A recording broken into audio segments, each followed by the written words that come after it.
Hello, my dear students. Welcome to a new reading session with teacher Shru Ismail. If you are an American diploma student, this video will give you a lot of benefits if you want to practice your reading passages. If you haven't subscribed to my YouTube channel, you can subscribe. And if you haven't subscribed to my Telegram channel, you can also subscribe. It's set Act East American Diploma Preparation. You'll find all my newly uploaded sessions, and you can just ask me any questions if there is something that is hard, you find hard, or you need any help about. Okay, today we're gonna have a reading practice. There's gonna be test solving practice over a passage, a reading passage. Our objectives in this video, we will have some practice for how to solve a reading passage. We will also learn how to map the passage, and that is a very important thing for your reading. We will identify each type of question and learn how to deal with this type of question. Okay, let's see how. Here we have a reading passage just in front of us. We will start reading it, and we'll have different types of questions because we need to practice and identify these different types. Okay, my first step here is that I'm gonna have a kind of passage mapping. So what am I going to do now?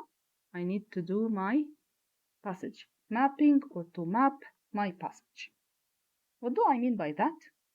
Here, right in front of your eyes, you can see the first few lines at the top. These are called the blurb. Okay, we call them the blurb. So, the blurb is very important for you because it gives you an idea about what you're gonna read. So, it starts to give you some ideas or some information about what you're gonna read.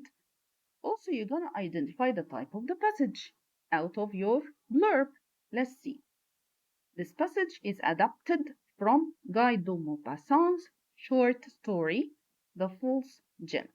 So here, the first important information I have is the false gems. The story is talking about false gems from the entire original Maupassant whatsoever. So out of the blurb, I can learn two things. The first thing, my passage is going to talk about the false gems. Number two, this is a literature passage. Okay, this is a literature passage. So when I deal with it, I need to be careful and deal with it in the way we know how to deal with literature passages, and we're gonna see today. My first paragraph here, I need to read my introductory paragraph of my passage. Monsieur Lantin had met the young girl. So here I have a man, met a young girl at a reception, second head, department, had fallen head over heels in love with her. So out of my first paragraph here, okay, I'm starting right now my passage mapping. What am I going to write? Mr. Okay, Mr. Lanton loves a girl. Here, paragraph 2, her simple beauty whatever he's completing the same description of this love. And this girl, modesty, imperceptible smile, whatsoever covered about all this, a kind of completion. Paragraph 2 is completion of paragraph 1. Paragraph 3, Monsieur Lanta, then chief clerk, so that's his job, a clerk in Department of Interior, enjoyed a snug little salary. That's important. So that's about his salary or about his income. So what about his income here? It's little income. It's not somehow it's not big one. Okay, of 3,500 francs, and he proposed to this model young girl and was accepted. He was happy with this girl. Okay, she governed. This is important. His household. with such clever economy. So she was economical. This girl was economical when she comes to money. They seem to live in luxury. So here we can find the salary or the income is snug. Okay, in paragraph 3, we can find the the salary or the income is snug. But still we have this girl, huh?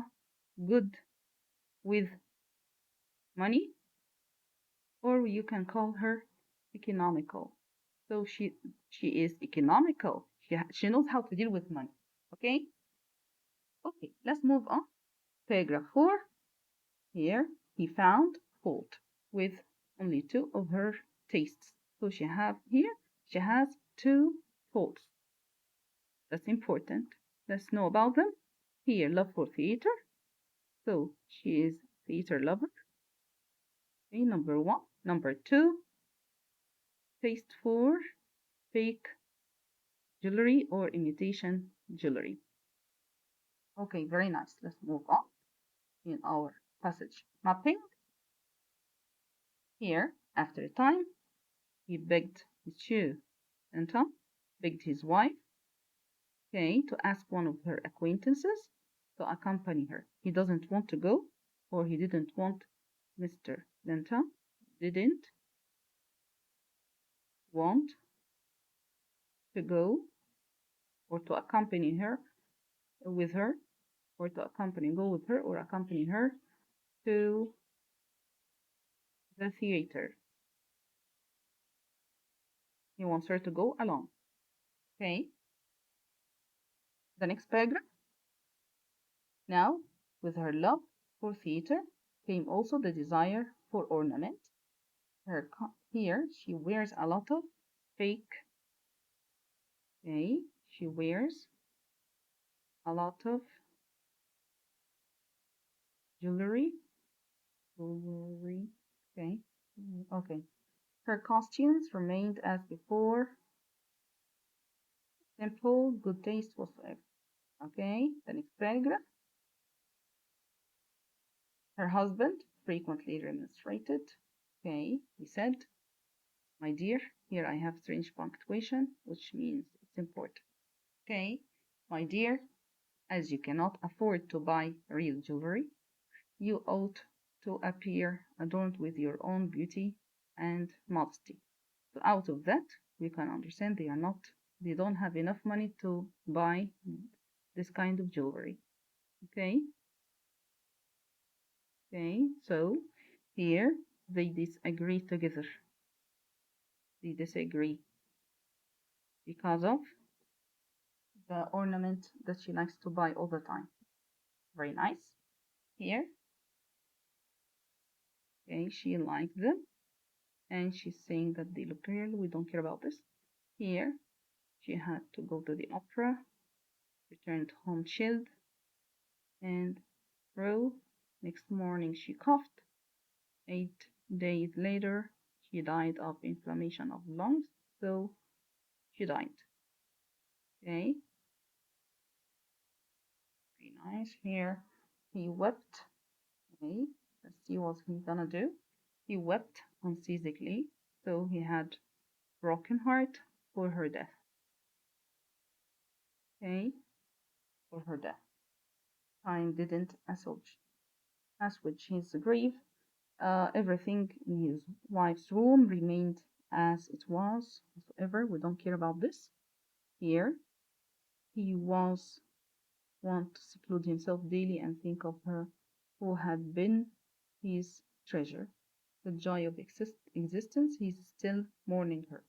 In this paragraph, we know he mourns, mourns, feels sad, or is grieving for her death, mourns her death. Okay, but is an important transition word needed. Life soon became struggle. Let's see what's gonna happen. One morning, finding himself poor, penniless, without a cent. He was penniless, so he needs money. Okay, he resolved to sell something and immediately he went to her jewelry. Okay, so he took a piece of this ornament to sell. Okay, here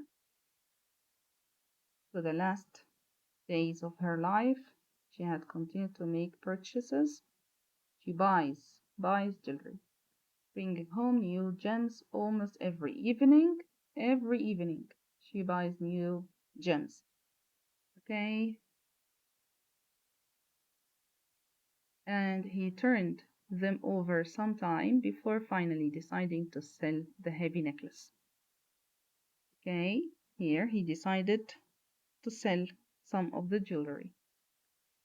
Okay, ought to be worth about 6 or 7 francs, which is very little money. It was of very fine workmanship, though only imitation. Okay, he's very poor and he wants to sell. He put it in his pocket and started out in search of whatsoever the jeweler's shop. He went to the jeweler's shop. Okay, feeling little ashamed to expose his misery. He was miserable and he has an article for sale, but it was worthless. Okay, let's see what's gonna happen. Sir, he said to the merchant, I would like to know what this is worth. Okay, here, let's go back here. The man took the necklace, examined it, told his clerk, made some remarks, whatever distance to judge Monsieur Lantin and joined annoyed Monsieur Lantin, annoyed at all these ceremonies. Okay, we don't need this.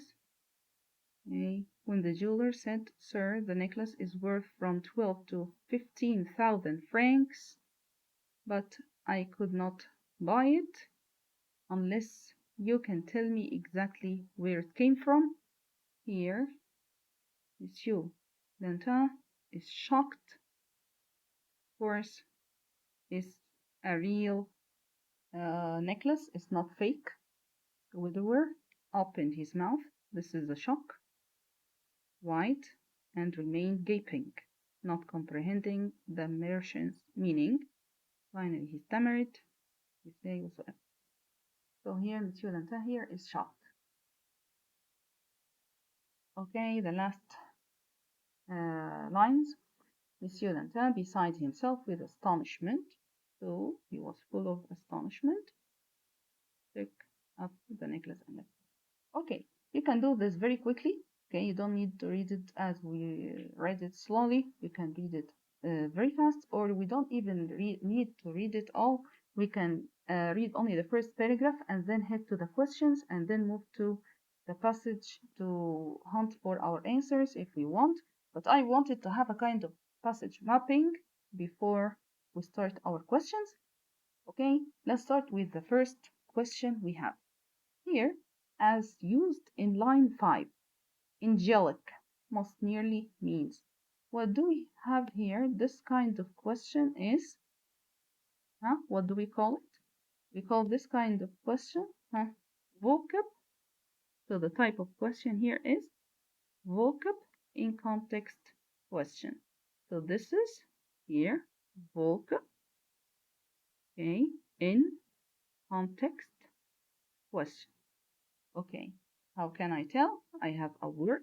He wants its meaning according to the passage, not according to what I know. So he needs the meaning here according to the previous passage, not according to what I actually know about this word. Here, let's have a look at the choices. Of course, if you don't know about vocab in context question, I have a video before explaining it in detail.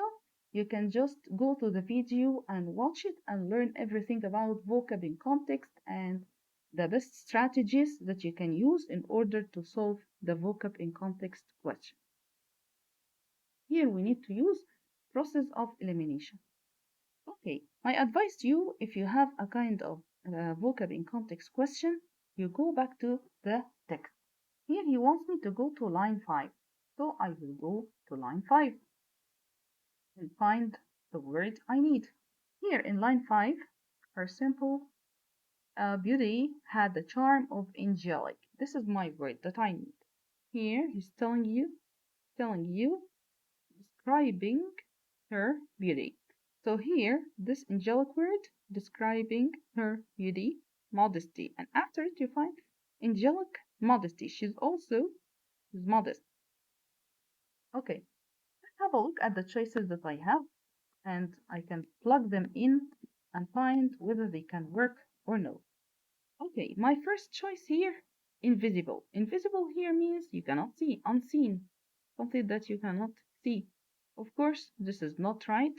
It cannot work in this context. Generous. Generous here can deal with money, okay? So actually we don't have this meaning here in context.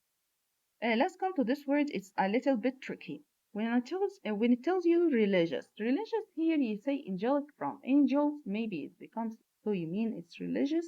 But actually, when we went to the context and to my passage, I found that he was describing her modesty and her beauty. He didn't describe her being a religious person or pious person or something like that. So this can be tricky. Usually, in this kind of question, you're gonna have a meaning which is close to what you learn or you know from your previous classes, but actually this is not right answer. I need a word to describe her modesty and her beauty, so innocent will be the best answer here. So my answer here is gonna be innocent, which is answer choice D, because here, let's try to plug it in. Here, back again to the question. You put it back here, word innocent, you'll find that here charm of innocent modesty. This is the best one that fits. Okay, let's move on to the next question. Okay, the author describes Monsieur Lantin's wife in their marriage as. So this is a specific detail question or literal comprehension question. Okay, he describes this woman. Okay, so that's a specific detail question or literal comprehension question. Okay, so here he describes her as being in their marriage. So this description has to do with the marriage. We'll have to go back to the passage. The part that talked about their marriage and how she functioned or how she acted in her marriage. We're gonna find here, according to the passage map I have here. Here in this part, we talked about this woman as being good with money or being economical. We said it here.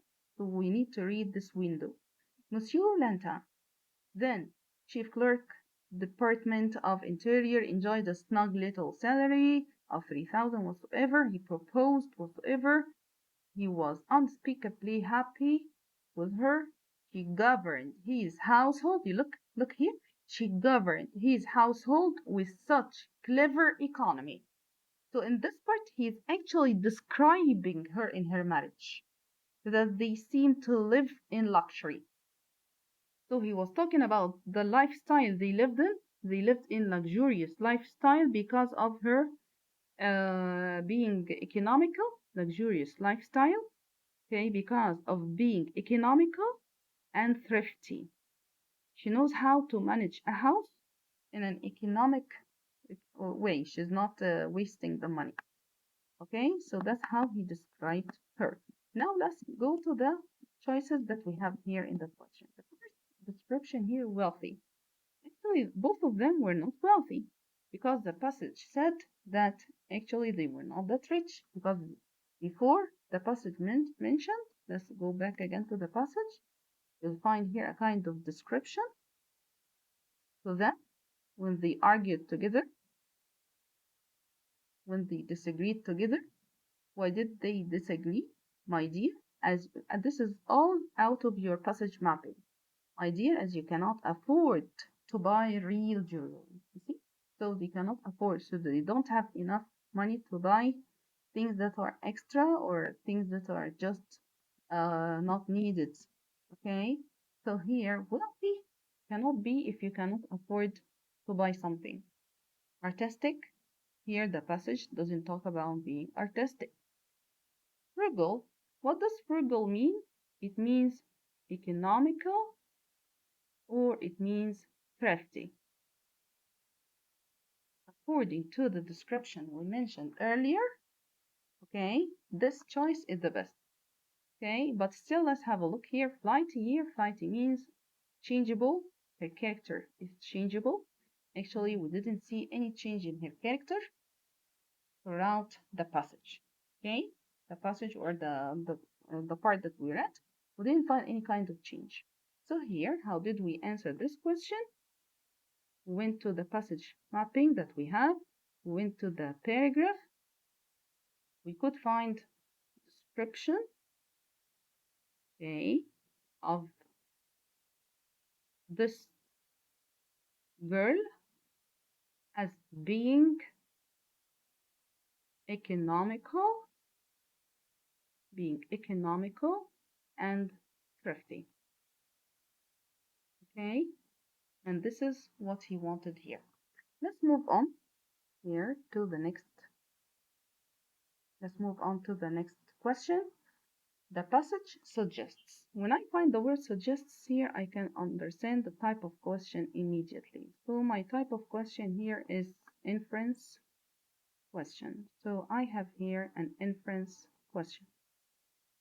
Okay, that Lanta believed the jewels to be false because inference question means the answer is a kind of implicit answer or implicit meaning, and actually it's implied or hinted. Again, if you don't know how to deal with inference question, you'll find a video for me. I explain the inference question in detail and I have some practice for it. You can just go to the video and learn how to deal with the inference question. Here I need to head to the part in which Lenta believed the jewels to be false because why why did Mr. Lenta think it's false? Let's think about it. Here, if we go to skim it, okay, skim through the passage, you'll find that, okay, here, he said that they were, and here, when they had the kind of disagreement, he said that you cannot afford to buy real jewelry. You ought to appear adorned with your beauty and modesty alone, not with ornament. Okay? So here, and here he said, false. Around her neck, she wore strings of false again here, is false pearls, okay, and bracelets, imitation gold. Okay, glass jewels. You see? So out of this, we can understand that here he thinks or he believed that this is kind of fake jewelry. Fake jewelry, where is it? Here, let's come to the answer choices that we have. They did not have enough money to buy real jewels of this side. Let's go from down to up or from below to the first answer. Letter D. Madame Lantin was too concerned with modesty to wear real jewels. Actually, he didn't say that she was too concerned with modesty. He asked her to do so. So she's not the one. Actually, we have the words in the passage. Modesty, Madame Lantin, real jewels. We have these words. But actually, they are put together to make a wrong answer.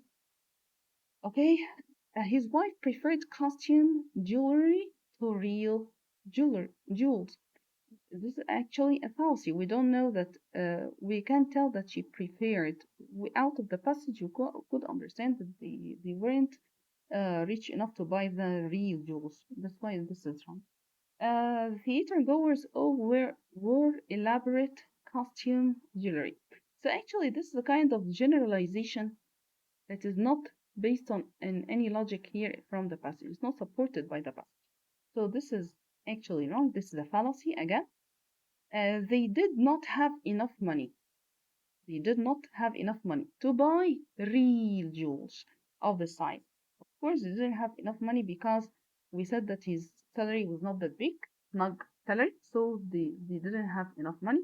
So we could find the answer choice here implied in the passage out of the part that he said he got snug salary and he couldn't they couldn't afford pay to buy couldn't afford this word is very important couldn't afford to buy real jewelry whatsoever.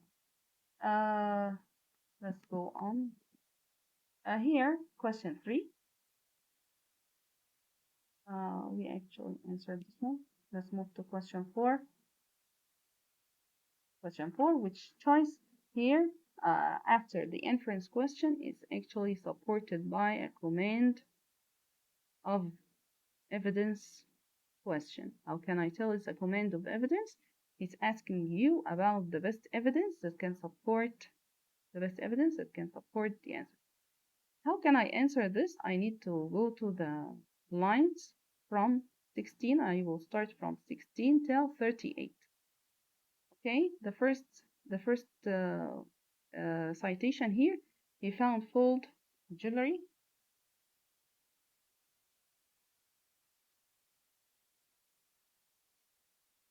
from 16 to 19 here. Out of that, actually, we don't need to write all that or to read all this because actually we have here the part that said to you. He said here from 16 here. Let's start. He said that. Remember this part, my dear, as you cannot afford to buy real jewelry, you ought to appear adorned with your beauty and modesty alone, which are the rarest ornament of yours. Here, so starting from line 35, this is the part I could find my answer. Okay, so let's go to the answer choices that we have. Let's have a look. Here again, back to the question. Question 4. Here, he wants the best answer to support my previous question. He said that he found fold jewelry whatsoever. I will just highlight the lines that we need to focus on from 16 till 18. So this part we need to highlight. Okay. Here he's telling you he found fault with only two of her tastes. These lines talking about the fault she has. But actually this is not the case. This is not what we are after. From 19 till 24, this part here after a time, Monsieur Lantin begged for, here this part, we're gonna highlight it.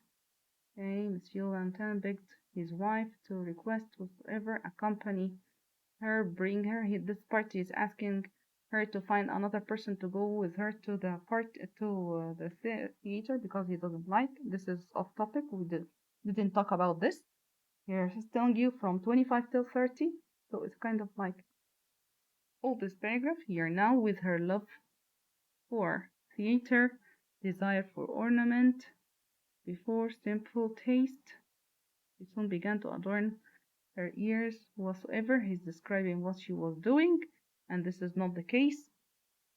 We need the part that said that they couldn't afford to buy or they didn't have enough money to buy the new jewelry. Here you have from 33 to this line till 38.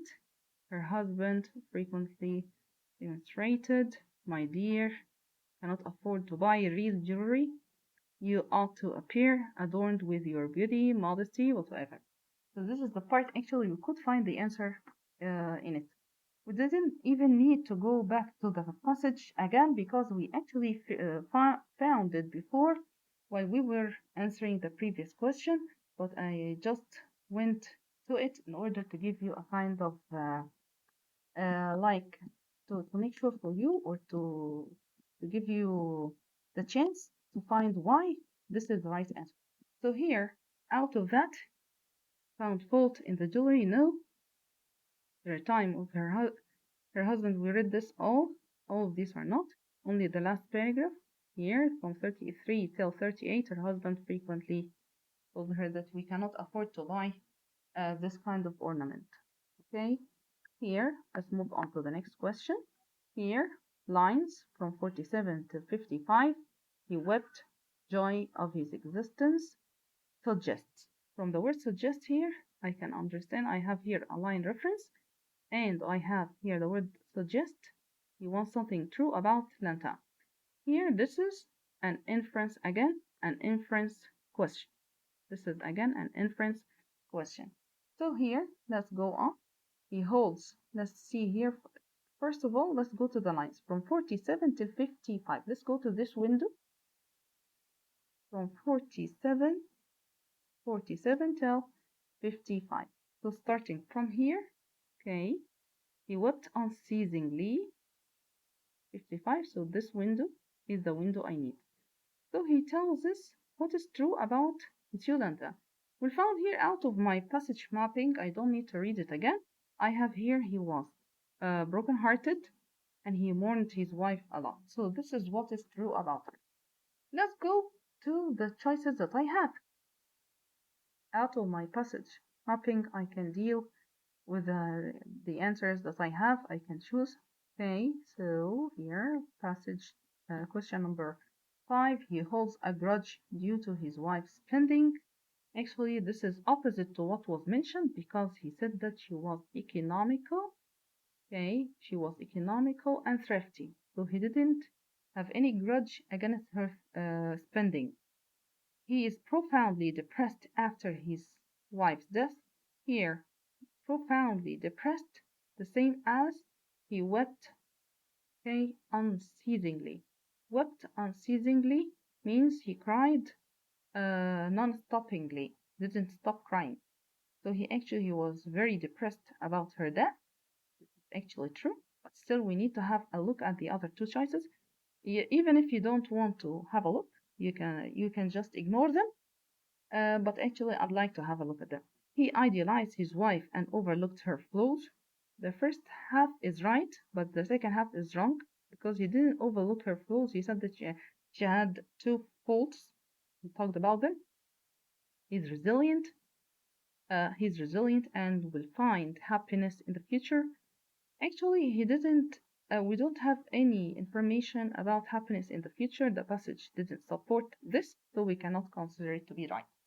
So as long as it's not supported by the passage, so I cannot consider it right. Here is an inference question again. How did I find my answer? I found my answer. Kind of paraphrased, kind of mentioned in another way in the passage. Let's move on to the next question. Here.